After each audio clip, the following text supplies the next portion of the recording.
Just talk to us, Anu, at the moment about whether you are that pessimistic or not. So first of all, thanks so much for having me, Caroline, and happy International Women's Day.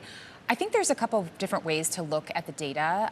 So obviously, unfortunately, we haven't seen huge increases in the amount of overall funding going towards women, but we track different types of metrics. So for example, in the history of the NASDAQ, there had been 3 IPOs led by female founders before 2021.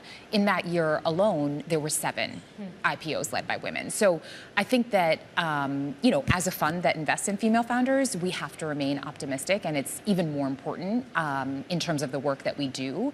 But we are seeing more female CEOs that are taking companies public, that are raising large growth rounds. So overall, I'm cautiously optimistic. And you're building that network effect, holding summits where you gather an awful lot of female entrepreneurs and advisors together. I think it was about $10 billion worth of enterprise value in one room just last week for one of these events.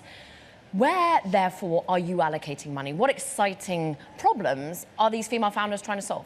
Yeah, so great question. A couple of the areas that we're excited about this year in particular. So as early investors in Maven Clinic, I would say digital healthcare as a category is an area where we've invested heavily in the past and continue to be excited. I think the difference this year is that historically we've seen a lot of founders build more curative solutions, and now we're seeing more in the preventative approach. So really founders leveraging data to help more at-risk populations take early action.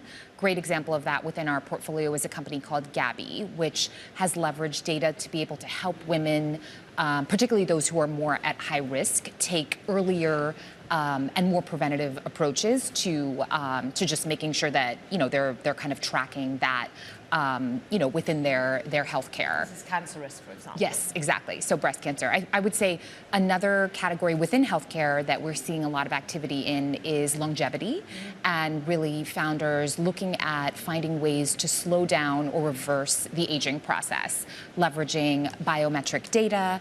A couple companies in that space that we've been tracking, so Pronovo, which does early cancer detection through screening.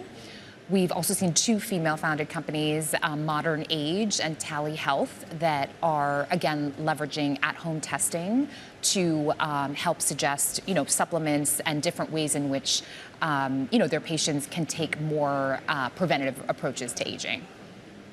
Anu, I want to talk about kind of the forward vision. We've reported a lot about very senior leaders, women leaders in Silicon Valley and beyond, Susan Wojcicki or Sheryl Sandberg leaving their roles. You're investing at the earlier stage of the curve, but how important is that to kind of see a pathway to leading big tech companies? Yeah, absolutely. I mean, I think the fact that all of these exits happened, within a short period of time is definitely troubling. But at the same time, I think there's a lot of kind of younger talent, and I'm hopeful that, you'll start to see those women kind of rise amongst the ranks, hopefully relatively soon.